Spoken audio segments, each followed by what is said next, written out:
Assalamualaikum warahmatullahi wabarakatuh. Perkenalkan, nama saya Afita Diayu Atalia dari Prodi PBSIB Angkatan 2022.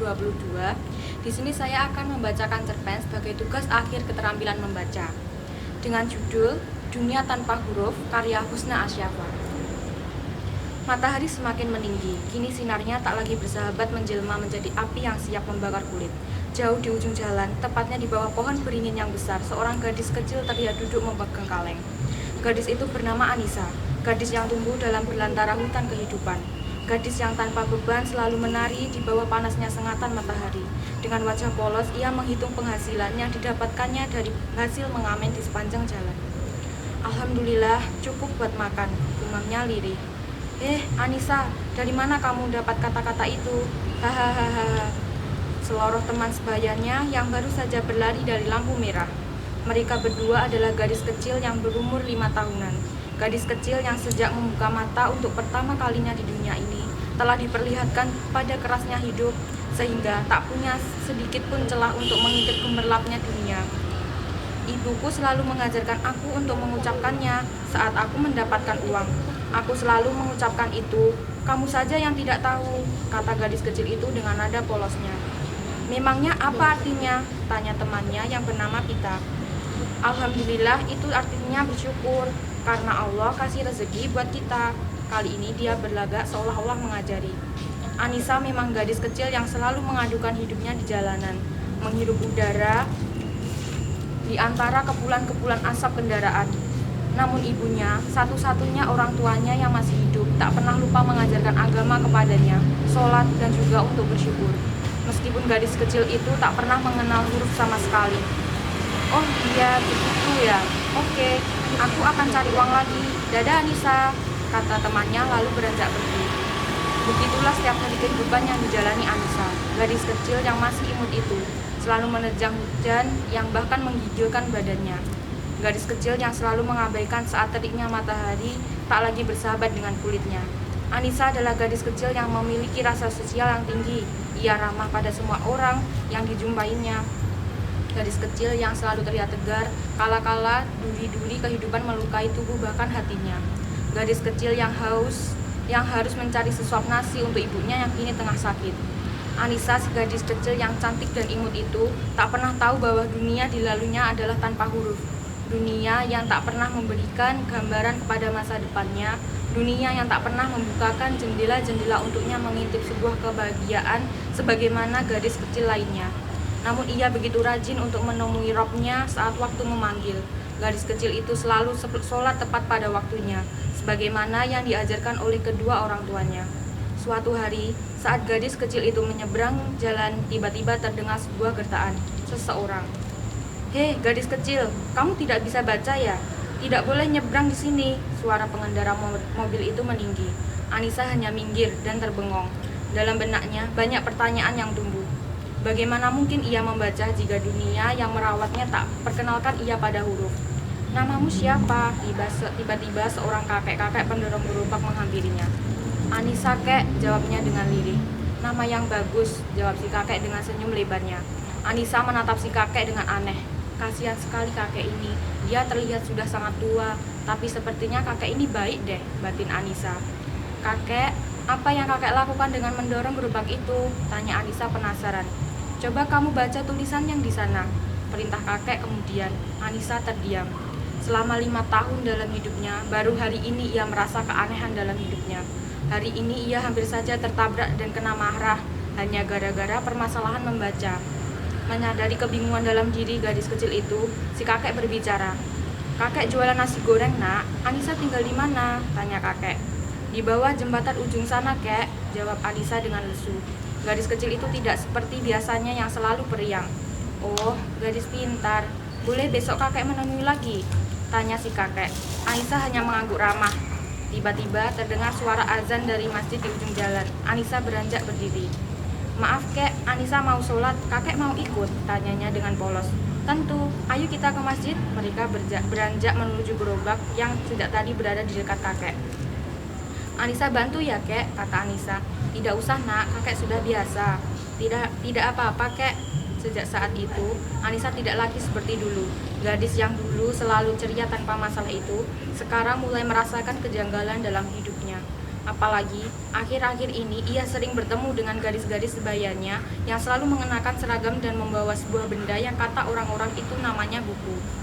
Sering Anissa ingin menanyakan tentang apa itu membaca, buku, dan lain sebagainya pada ibunya. Namun Pak gadis kecil itu selalu mengurungkan niatnya saat melihat bagaimana lemahnya keadaan sang ibu.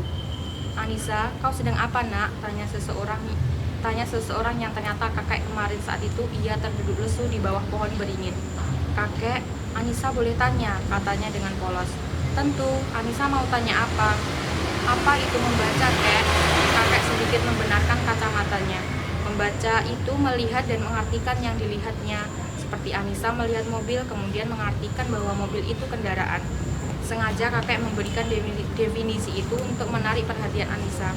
"Membaca itu asik ya, Kek?" Kening kakek tua itu sedikit berkerut, mengisyaratkan ia sedang memikirkan jawaban yang tepat untuk gadis kecil di hadapannya.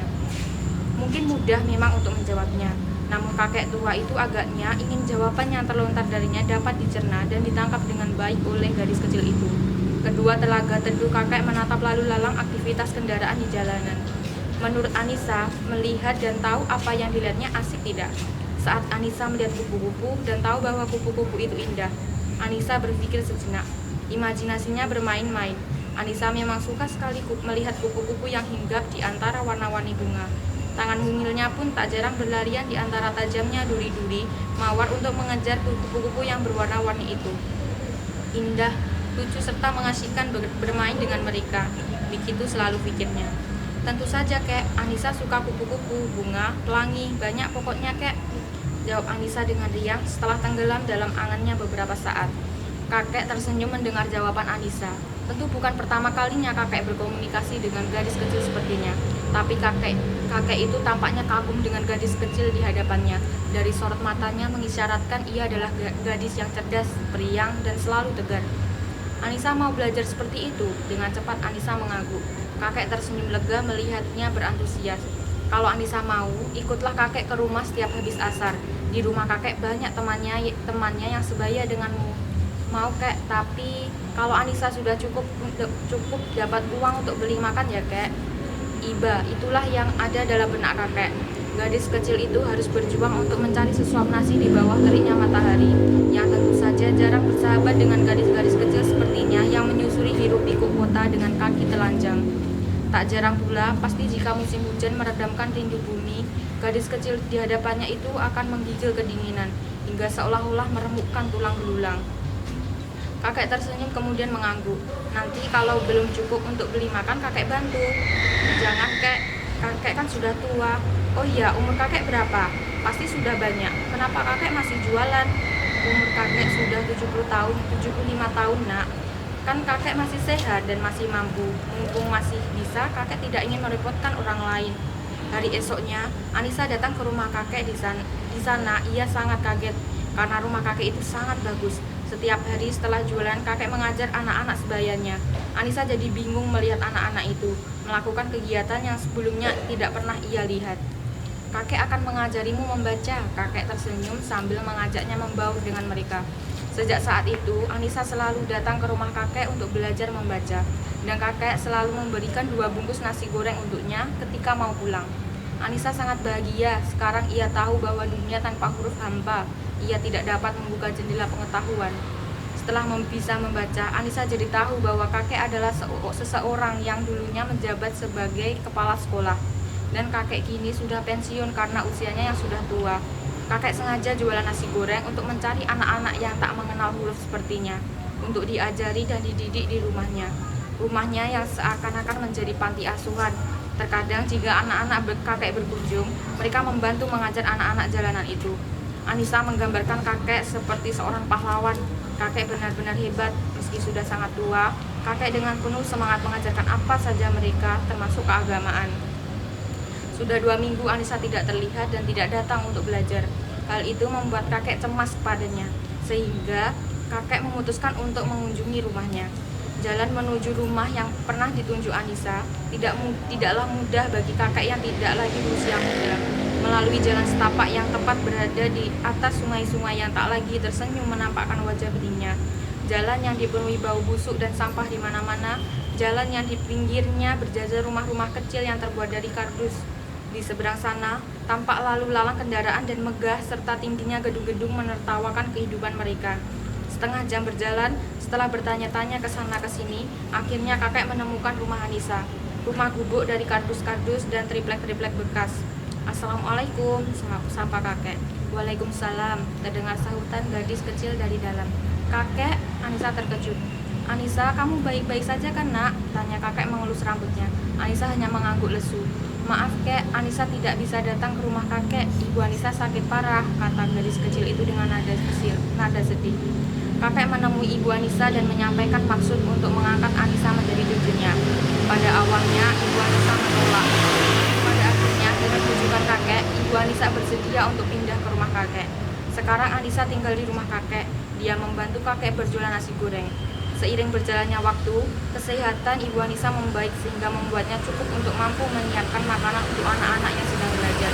Anissa sangat bahagia karena Allah begitu baik padanya, mempertemukannya dengan seorang kakek yang sangat baik hati, kakek yang selalu semangat menjalani hidupnya, kakek yang tidak pernah lelah berjuang untuk mengamalkan ilmunya kepada gadis-gadis kecil sepertinya pada usia yang tak lagi muda.